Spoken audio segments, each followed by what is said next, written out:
In this week's Bleach, Quilge unleashes some new abilities. We'll tear your soul apart.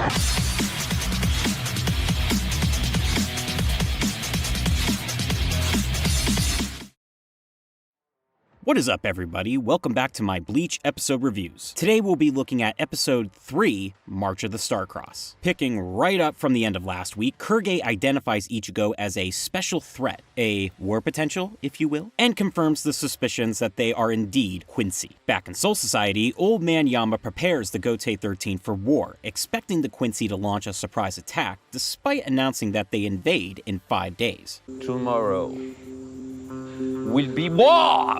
Ichigo's fight finally begins as he's attacked by a group of Quincy, but when the dust settles, he tosses his blade down, bare-handing an arrow shot at him. Ichigo makes a comment about Quilge's power being stronger than Uryu's, and not only does Quilge know who Uryu is, but acknowledges that there's no way he's stronger than him. He decides that it's time to activate his Full Stand Dig, a form that is an improved, stronger version of the archaic Let's Steal technique. Ichigo doesn't care for this transformation, going as far as to call it creepy, and fires off a signature Getsuga Tensho. I'm sure that chalked up some major damage.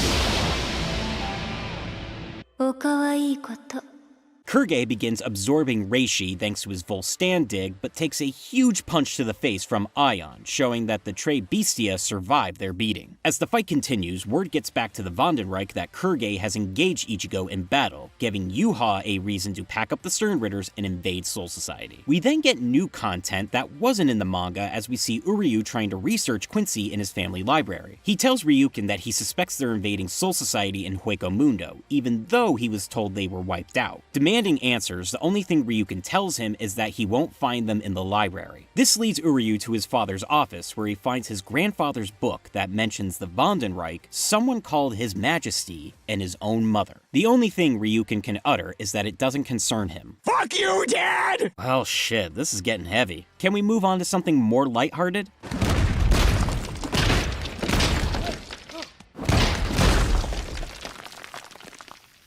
Puny God.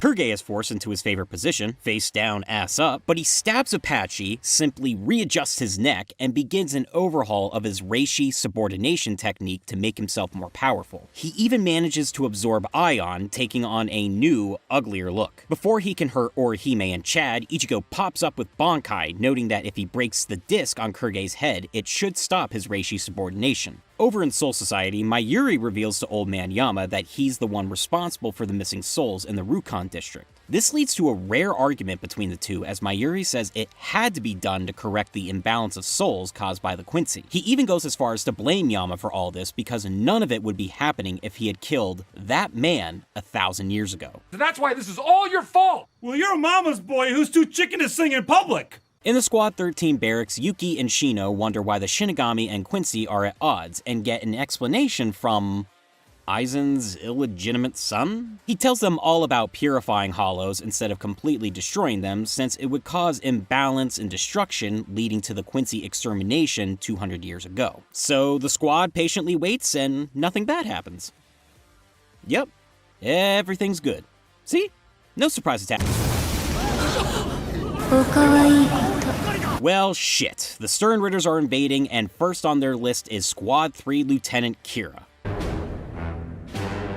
Talk about a hole-in-one. Glimpses of the Sternritters are shown as they vow to purge all of the Shinigami. My thoughts on Episode 3. Another decent build-up of the war between the Shinigami and Quincy. I thought the best parts were the time spent in Hueco Mundo. Quilge is actually a pretty underrated villain. He's showing off the powers we need to expect from other Sternritters between his Full Stand Dig and Reishi subordination, but he's also fairly intimidating. He's got a screw loose and revels in others' pain, like when he saw Orihime and Chad being affected by his Reishi subordination and was just like, oh yeah, I love the struggle. His Full Stand Dig design is cool in a basic sense, but it's pushed beyond when he absorbs Ion, making him creepier than he already was. I can't wait to see if his fight with Ichigo has more than we got in the manga, because the little tastes that we got here were tasty. Speaking of more elaboration, it was great to get some new material with Uryu. I won't spoil anyone who is anime only, but he disappeared for a long time after the gang went to Hueco Mundo, then reappeared abruptly. He needed to have this research scene with his father to help fill in the gap. It even went well with the conversation Kurge and Ichigo were having about his actual power. I really hope this isn't the last of original Uryu content. The rest was really just a lot of chatter about the imbalance of souls, Quincy bad, Shinigami good, justice on each side being different when it comes to war, blah blah. I like when two characters who rarely interact have a scene together, so I appreciated Mayuri and Yama having it out in a private meeting, setting up the fact that Yama has a history with the Quincy King. And of course we have the arrival of the Sternritters at the very end. The actual fighting unfortunately has to wait, but it's gonna be insane when it happens. With the way the animation and the music has been killing it, I have no doubt that the action scenes are gonna be hardcore. So yeah, a decent episode that gets fans psyched for next week's. But let me know your thoughts. Favorite comments will be featured in the next review. Here are last week's winners.